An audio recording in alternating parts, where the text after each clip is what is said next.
উফ, অনেকক্ষণ পরে আমি একটু ঘর থেকে বের হলাম। ভালো লাগে না ঘরের ভিতর আর বাইরেও প্রচন্ড ঠান্ডা। কি করা যায়? বল্টুকেও দেখতাছি না। বল্টুকে পেলেও হতো, একটু আড্ডা মাড্ডা দিতে পারতাম। দেখ, ও আবার ওখানে কি করতেছে?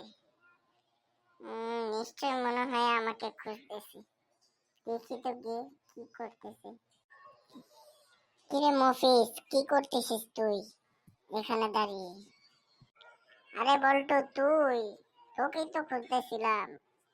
বাসায় থাকতে থাকতে আর ভালো লাগতেছে না, তাই একটু ঘর থেকে বের হলাম। বাইরেও দেখি অনেক শীত, তো বলতেছিলাম যে দুইজন মিলে একটু আড্ডা দিব।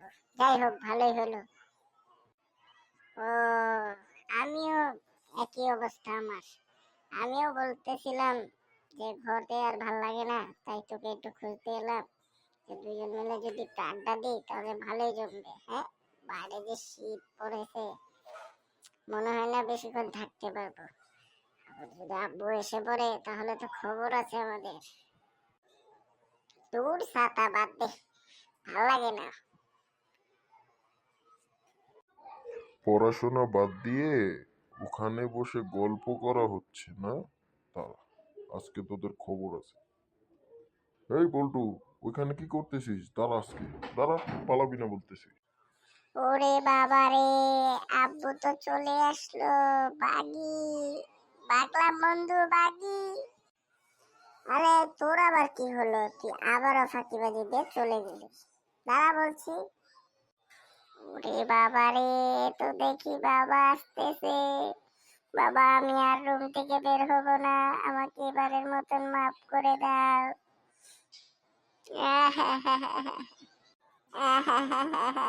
আমার ভুল হয়েছে, আমাকে মাফ করে দাও। ভুল হয়েছে না? তোকে না রুম থেকে বের হতে না করেছি আমি, তারপরে তুই রুম থেকে বের হয়েছিস। দাঁড়া, আজকে তুই বাসায় যাবি না, তোর খবর আছে। পড়াশোনা বাদ দিয়ে বাইরে আড্ডা আমি ছুটাচ্ছি। চল আমার সাথে, বেয়াদব কোথাকার। যাচ্ছি যাচ্ছি আমি। কি শুরু করে দিয়েছে পোলাপানরা! পড়াশোনা বাদ দিয়ে এখানে আড্ডা হচ্ছে না?